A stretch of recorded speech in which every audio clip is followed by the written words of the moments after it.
I'm Commissioner Johnny, or John Webb. Johnny Way. You should know who I am. I'm also a historian.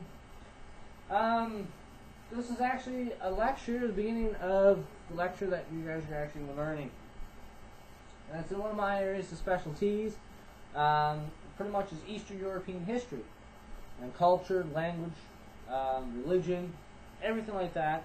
Everything from the beginning of any documentation, or we as historians look at history in Eastern Europe till today. History is a huge, broad band, isn't it? History is massive. I mean, history is a prime aspect of anything.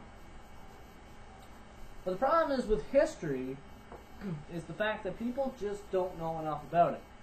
They don't pay any attention to it. It's like, you ever hear the phrase? The past is the past.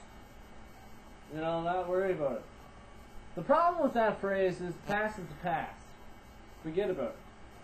It's like forgive and forget. If that was so, why is the world just as screwed up as it is? Because we forget about the past, therefore it repeats itself, and we're back on the same aspect where it says, the past is the past. It's a vicious cycle. One thing in history is the fact is, if there's anything good, alright, anything good, like it's the greatest thing you could ever have. Anything that's good, there's a few ways, but this is one way where it goes. It disappears, or we get rid of it. Oh, that's the greatest thing in the world. I have to get rid of it. Jesus. He was awesome. Oh my God, he was awesome. Hey, he's so fucking good. Let's crucify him. You know? That's the prime example that everybody loves about. Oh, he's a good guy, let's stone him. Like, I mean, you know, there's people in one's lives that you want to say, well, you want away because they're not good. They're like, I don't want you. You're a horrible thing. And then you have, usually, most of the time, bad shit hangs around. And I can learn that in history. But we're going to actually start Russian history. My favorite history of Eastern Europe and division of Eastern European studies is Russian history. Love Russia. I love Russia more than I love myself. Now, a lot of people, I had one person said to me one time, you know, to actually understand Johnny, you have to actually understand Russian history. This is actually true. If you want to really decipher and decode me, I would recommend you to study Russian history. It's something I can personally relate to because everything in it. But the thing is, to decode my life would take a person's entire life to actually decode a lot of this stuff. But the textbook, well, not textbook, it's an alright textbook, okay? It's a history of Russia. That's all it's called. Pretty basic, right? I love titles. They get to the point. History of Russia. I know what that's about. You know? And things like that. So it's really, really good that way. This is the book we're actually going to be looking at. It's History of Russia. It is by Roger Bartlett. And he's actually a really good historian. He's well organized. And he's pretty accurate on everything that he writes. So he did a book on, this is pretty much a short history.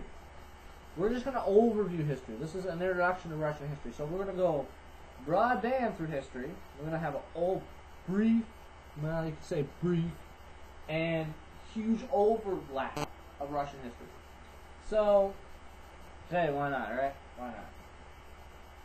Alright, so we're going to dive right into this because, and the first thing is introduction. And if you get this book, you might be able to read it online, but I doubt it. But if you want to get the book, I would recommend it. This is the book you're going to actually get. I would recommend you sit down and read it. They ain't covering everything in it. You might read a lot of it word for word and go over it, but There you go. Right. So, but like any introductory class, you want to get to know your lecturer. You want to get to know who's the guy that's actually going to lecture me about this history. First thing I like to do as lecture is how I got into history. The first thing that got me into history was geography. I wish I had a map. I'm actually in the process of developing a room just for lecturing. So it's going to be pretty cool. And you think, well, what kind of lecture? A lecture's in a kitchen, man. It's like history. It's spontaneous, man. It doesn't really matter the background. Most people look in the background. Like, what's behind there? The thing that's always been there is standing right in front of you. It's me. The moral of the story is, anything that's been there all this time has always been right in front of you. It's been right beside you all this time. It's been right in front of you all this time.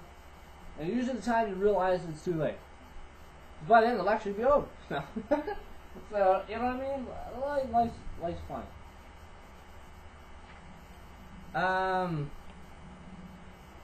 One thing about Russia.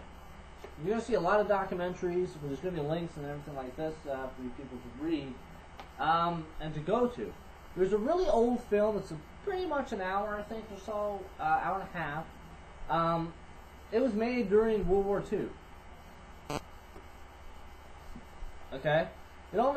It's documented of why Russia is the question. Geography really got me into history. Geography is my first passion, actually. History never really was my first passion. It became my first passion. I mean, my first love of life. Well, not in the sense of... Okay, my first thing that I loved in life was history, okay? Besides people. But first thing that I loved in life. But geography got me into it because I used to sit down hours when I was a kid before supper time. And I used to do this a lot. Sit down and read maps. I had this huge geographical book.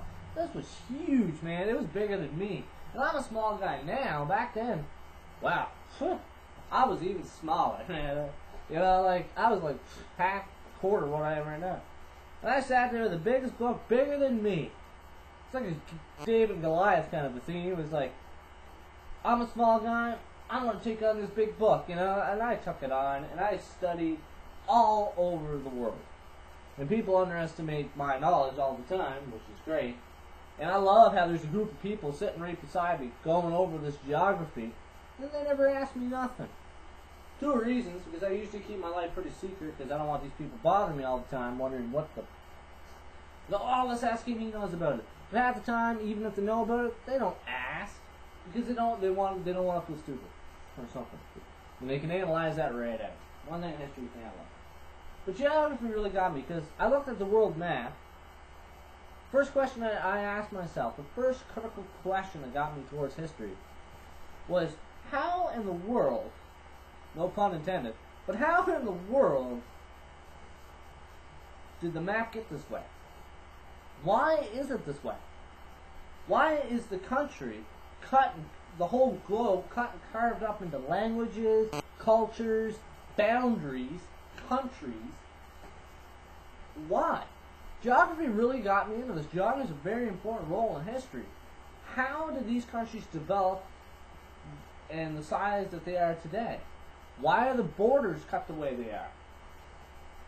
You know, why in some countries there's collisions of cultures, and why are these cultures migrated? How do these cultures develop? How do these people develop?